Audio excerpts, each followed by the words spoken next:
Sorry about that. Hello, everyone. Welcome to Just Whelmed Noted, episode 9. We had one more episode after this, and then we're done with season 2. And man, what a ride that's been so far. So, yeah. So starting off with episode 17, it's oh, hello, Tom Zambino.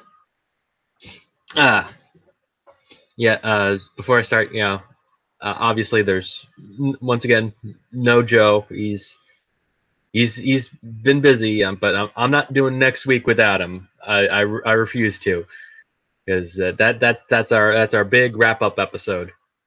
Definitely gonna need him there for that one. Get all of his final thoughts on the series, the season. Foreshadow stuff we want for season 3. I mean, I'll definitely have a whole bunch of videos under the Still Whelmed banner for what I want out of season 3, but we'll get a little glimpse of stuff. But definitely not doing next week without Joe. So hopefully that'll work out. But let's talk about this week. So episode 17. It's and there's not much to talk about. It's an episode that's just jam packed mostly with action. So first things first, we got McGann finally making it back from being kidnapped at the end of last episode. She's essentially got a whole storyline with Nightwing where they're just sort of searching the war world for the missing members of the team, because they're still missing.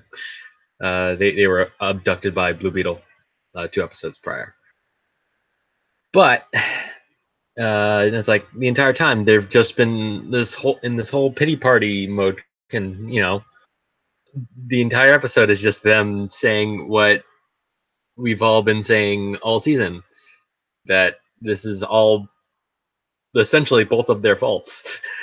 It's like, yeah, if Nightwing had said that Calder was undercover, McGann would never have messed up with Calder, would never have put McGann in a horrible position, would never have just given Green Beetle a pass. So it's both their faults, but they're doing that, and their plot is they're just sort of searching the war world. They find Sphere, so there's that. Another big part of this episode is that Arsenal has literally been on the run on Warworld for about 4 days now. and he's like, and like a lot of his stuff is like he's just panicking. He's like literally just trying to grab power wherever he can to recharge his arm laser. He's taking out guards left and right. He's just being a general badass, and he's got his quips. He's quipping all over the place. But the big chunk of this episode has got to be with the runaway team of Virgil, Ty, Eduardo, and Asami. They get a quote unquote mission from Lex Luthor that sorry about that, that they need to go rescue the team.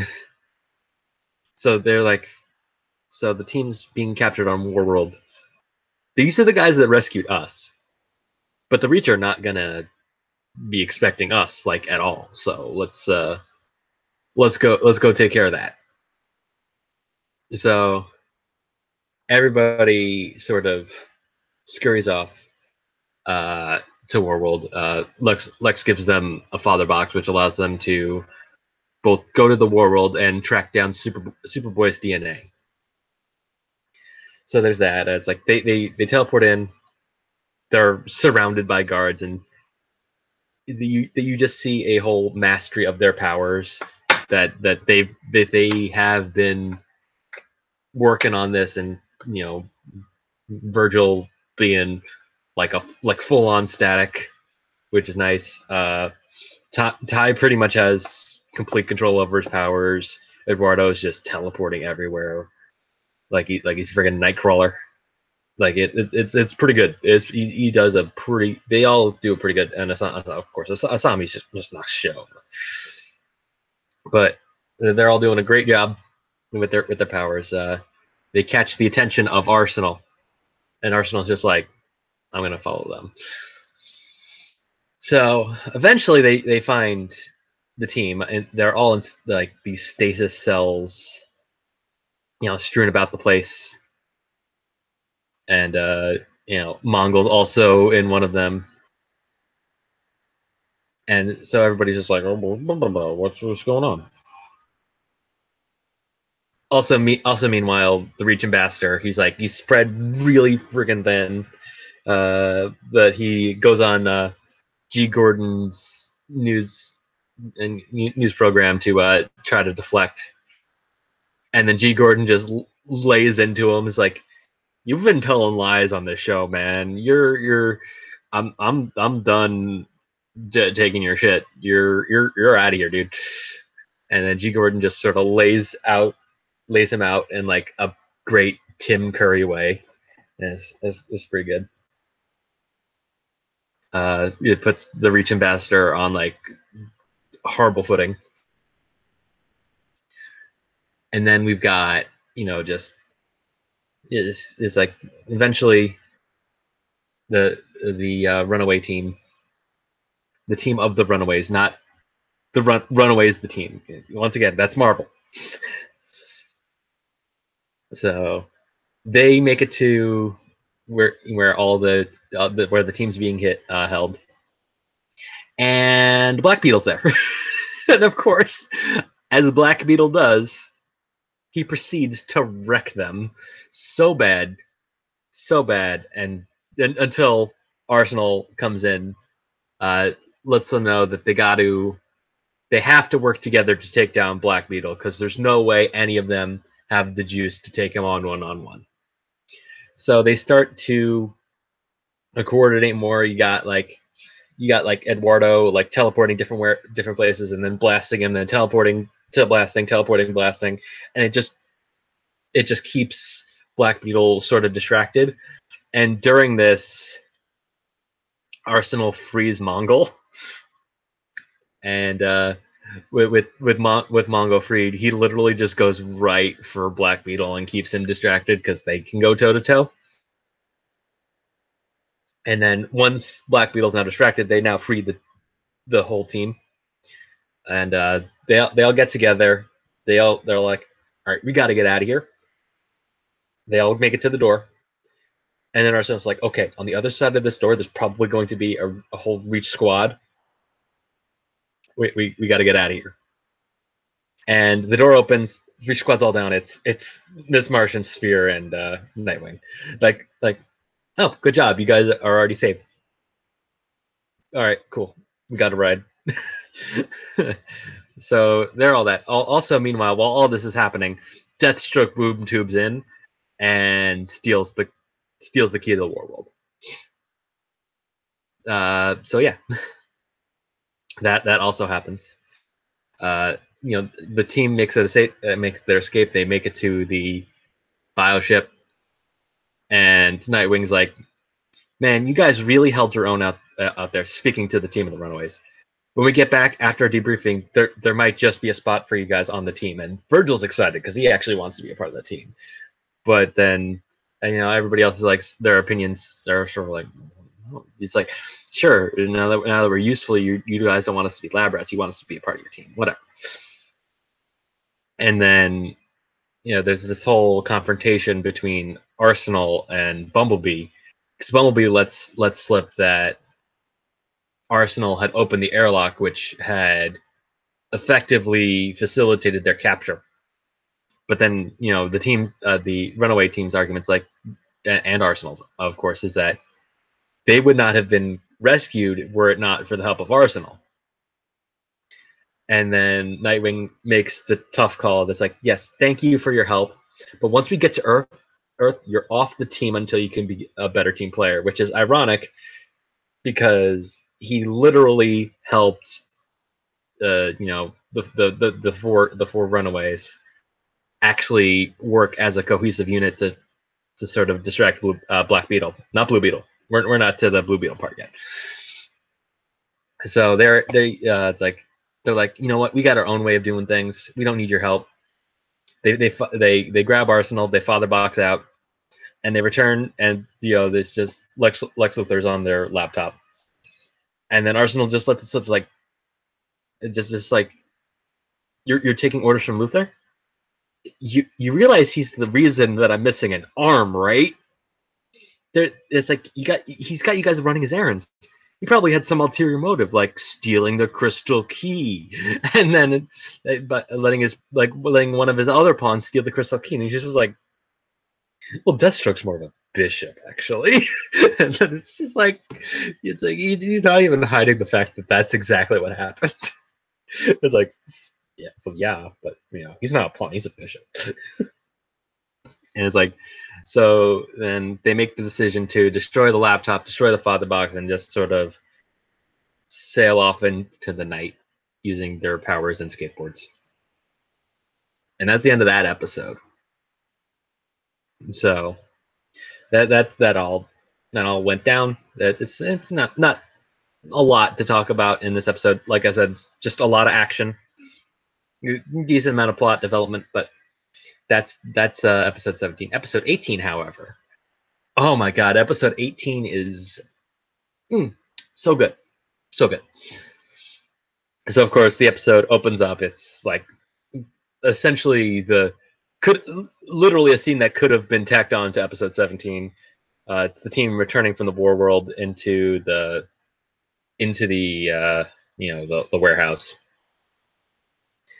and Impulse is like, okay, no, we need to go save Blue. That should be our number one priority, is getting him back on our side. And it's like, and news comes on about how Blue Beetle is like the hero that saves everybody, and it's like, yeah, we really need to fix that. So they're like, okay, they all make the agreement, and then 2 weeks pass, and then 2 weeks pass, and it opens up with Blue Beetle taking on Toyman. And it's pretty great. It's like Toyman's terrorizing everything. He makes a joke about his toys breaking the bank because he's robbing a bank. It was a funny joke. I give it a chuckle. But then Blue Beetle shows up. He's like, Blue Beetle, but this is Metropolis. Where's Superman? He would much rather fight Superman than Blue Beetle, because Blue Beetle supposedly took on the War World single-handedly, which we all know was not true. But it's like, then they've had the fight. He's got to talk to the press, and we finally find out Jaime's point of view from being controlled. It's that the Scarab is, he can both be controlled by the Scarab and by the Reach Ambassador with like a walkie-talkie and some controls. He's got the Reach Ambassador has like a walkie-talkie. It's got 3 buttons: black, green, and blue. Why he's, they've probably got more Scarabs out there. Why he's got a specific controller for these 3? Actually, he probably had it made because when he needed to get Green Beetle's help to do the thing to Jaime, but whatever. So, Jaime's just like literally screaming in his mind. It's like, I don't want to do any of this. Please stop. I hate the way you guys interact with the public pretending to be me. And like the entire time, it's like he's just yelling the entire time. It's like, oh, I don't want to do this. Oh. So and during this whole thing, we see Batgirl and Impulse sort of watching from the shadows, waiting to make their strike. So after a long day of superheroing, Blue Beetle makes his way to El Paso, which where he lives, and he's like, I don't want to go home. I'm tired of the Region Bastard and the Scarab pretending to be me to my parents. And then there's like, the alternative is we kill them, right? And it's like, I know, but still.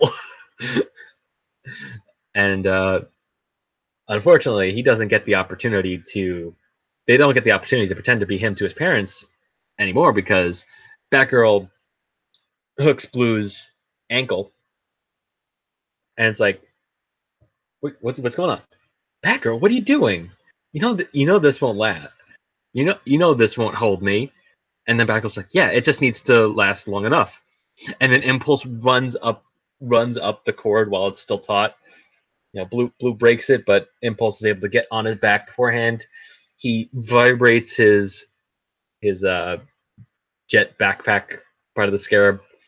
Blue goes down, and they have a whole fight scene where it's like, Batgirl and Impulse are sort of holding their own, but Blue Beetle, he's still pretty strong.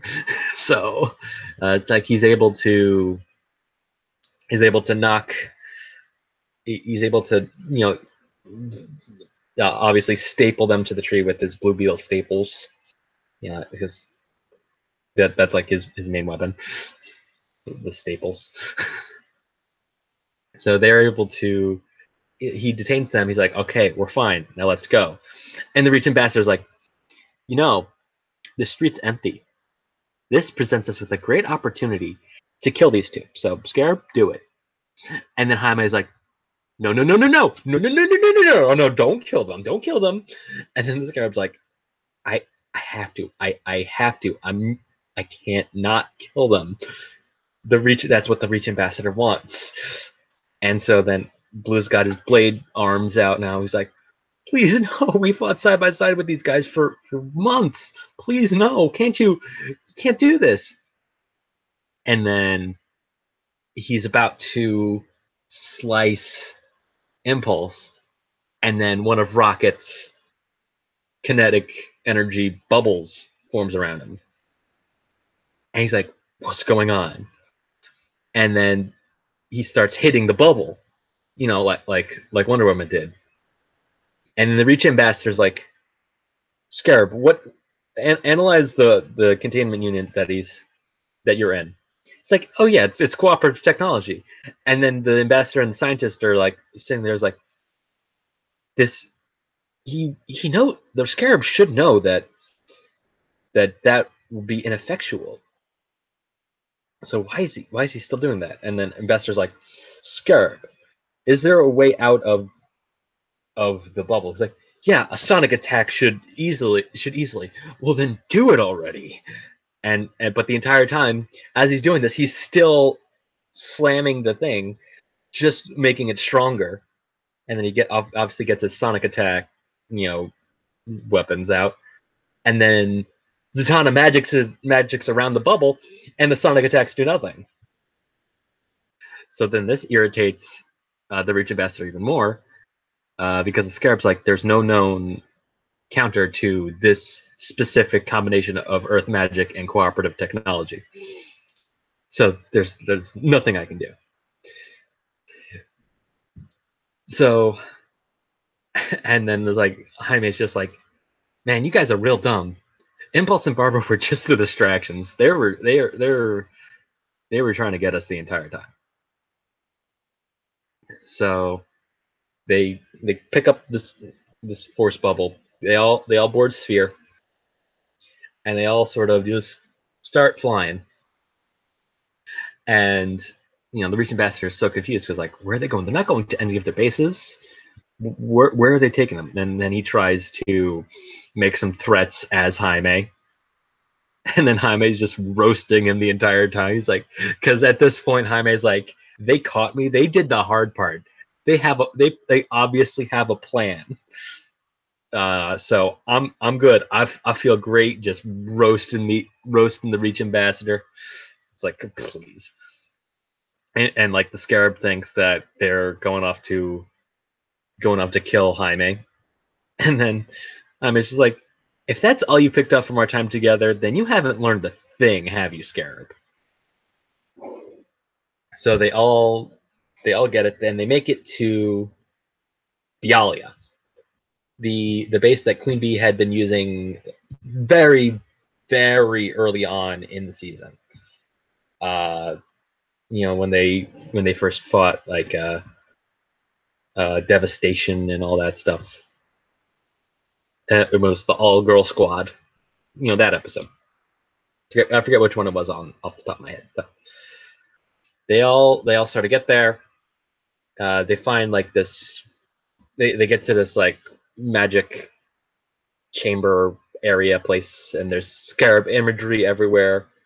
And then the scientists and the ambassadors like, I don't like the fact that there's all this blue scarab imagery everywhere. We still don't know what took this scarab off mode so many years ago. So that's like they come in, they easily handle all the guards, and Shimmer with her still using her new powers, and Shimmer accidentally opens a hole in the floor, and they knock all the super powered protection into the hole. Barbara throws a thing, foams over the hole. It's like, yeah, they should be gone for a while. And then they're just like, so Zatanna, are you sure you have the power to do this thing? And then Zatanna's like, me? Absolutely not. But I can summon the power. I can summon the power to do this, but it'll take some time. And then Zatanna sort of goes into a trance sort of thing over by the altar. They have Blue in like just sitting there waiting, and it's like, okay, so something's going on. And then the Reach ambassador's like, and then they're so, the Reach scientist like, but we're so, I'm worried that we don't know what's going to go on. And then the Reach ambassador's like, you worry too much. And of course he pushes the button for Green Beetle, and we see that Green Beetle is approaching onto the base. So Green Beetle shows up, and they start having to have a skirmish with this. And there's like, we could barely take down Blue. How are we going to take down Green? And the Barber's like, luckily, Green Beetle comes with his own personal kryptonite, and she throws out some balls, and Impulse sort of circles around him and creates a literal ring of fire around Green Beetle. That's pretty good. So then they have a battle along the way, and then as the battle progresses, just more members of the team just start showing up. Like very early on, there's like a random shot of like a lizard, and then of course the lizard then later lands on Green Beetle, turns into an elephant. It was Beast Boy the whole time. he was just hiding out. It's like they get a couple more members of the team to sort of distract Green Beetle, and to perform the ritual, they had to release Blue from his force field. So then he then starts to also become a problem. But luckily, they also get Wonder Girl to help out as well. Probably a couple other members of the team. But they start duking it out, and it gets to the point where Zatanna is almost ready to. It's at the very end of the ritual. Things are about to go down. So it's like Wonder Girl has Green Beetle in her lasso, and then it goes to speedster slow-mo vision, and Impulse like grabs the lasso. It's like both Green and Blue had been firing shots at Zatanna as this is going on, and Impulse grabs the lasso, and he sort of moves Green into the way, and like he eats like essentially both the shots that were gonna hit Zatanna. He goes down, Blue goes down, and then they're like awashed by this white light, and then the Reach ambassador screen is just static. It's like, what? So If we get back to the temple area, and Barbara or Rocket, one of them is like, well, did it work? And Zatanna's like, well, there's one way to find out. And then she does an incantation, and it reveals, behind them, it's Jaime being him, and it's Bars in his full actual Green Martian look, not like the fake Martian look like Martian Manhunter does when he's a hero. And now it's the actual mouth not moving Green Martian. So it's like they have this conversation. It's like, I'm free for real this time. And Bars is just like, it's been so long since I've been in control of my own body. Thank you. Thank you. And it's like they have this, and Impulse and Blue have this whole nice moment, once again going with the whole Jaime's having a conversation with the Scarab, but everybody else interprets it as him having a conversation with somebody else. And the Scarab's like, I very much prefer this arrangement than the one where the Reach controls us. It's like, and if you hadn't got that, Jaime, then you haven't learned a thing. So there's like, that's all good. Oh, also in this episode there was a whole subplot of McGann breaking up with Lagan. Yeah, that was a thing. So that's over. That's good. I was never really a fan of that whole relationship, but it just sort of ends sort of unceremoniously. So that's fine. That's fine. We're fine not having that anymore. So we get end of that relationship. And then everybody makes their return home. Now the Reach are down 2 Beetles, and they go through this whole history of how they set up while they were doing. Like, they took note of the temple from the mission. Bill Carriol is in there, and they're he's saying how they did a great job with the Jaime Blue Beetle in the series. They really did. I love Jaime in this season a lot. He's definitely one of the highlights, especially because they have the, even when he's like under control, it's like you just feel sort of on edge because you want him to go back to that great friendship that he's got with Impulse, and just have him go back to normal. That is something I really like, and you're pulling for it, and then you get it in this season, in this episode rather.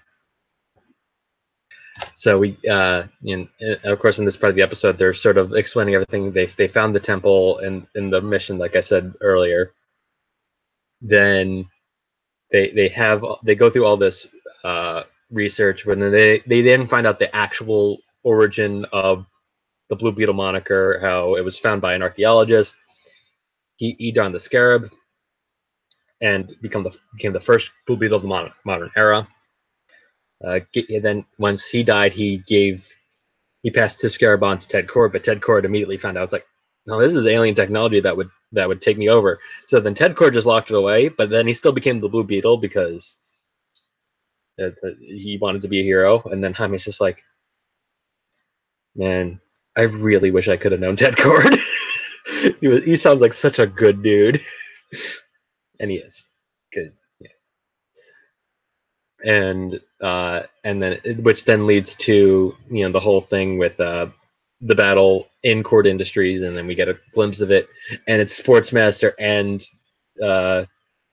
Deathstroke working together to take down Ted Kord. Then the explosion happens. Jaime finds the scarab. So it's like all that. So, and it's like the entire time they've been working on this whole solution for months to free Jaime of the Reach control. Technically before Jaime was under the Reach control, because prophecy looming over his head, over all their heads and whatnot.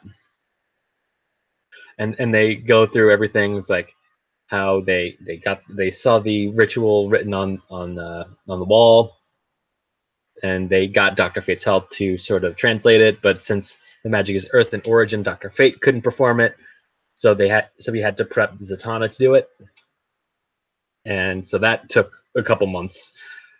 But they were finally able to do it. You know, big freed green and blue beetle, and then so now we're heading into the last 2 episodes of the show, and I know these episode names. I don't need to look them up. So next week, it's our season 2 finale, where we are talking about episode 19 Summit and episode 20 Endgame.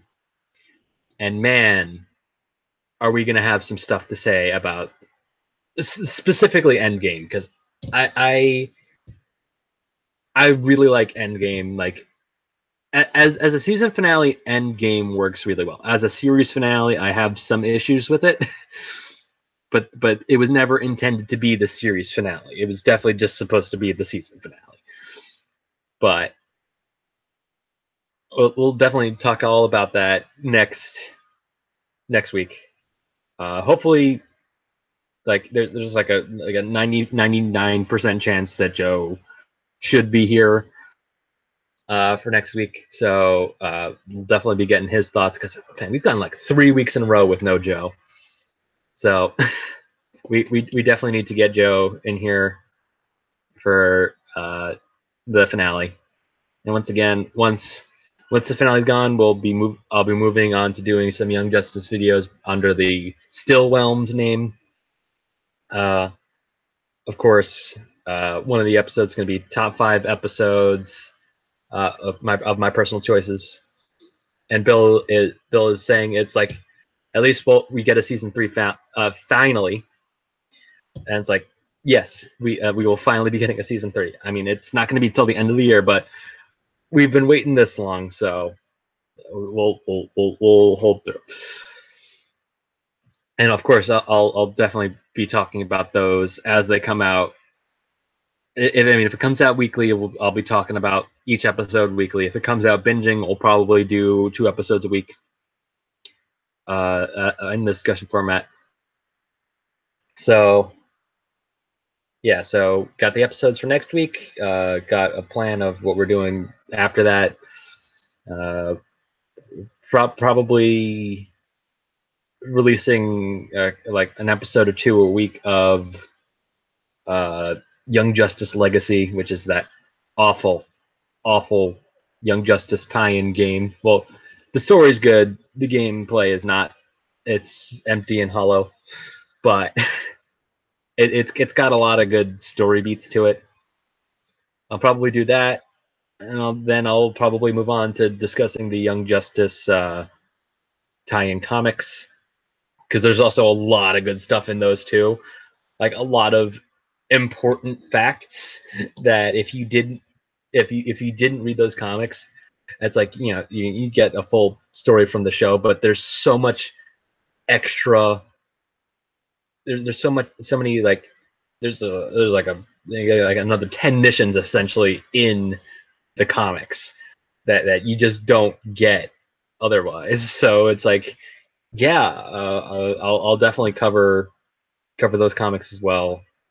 Because we got some time before season 3 drops, and then I want to fill it with some more Young Justice stuff. So that's it for this week.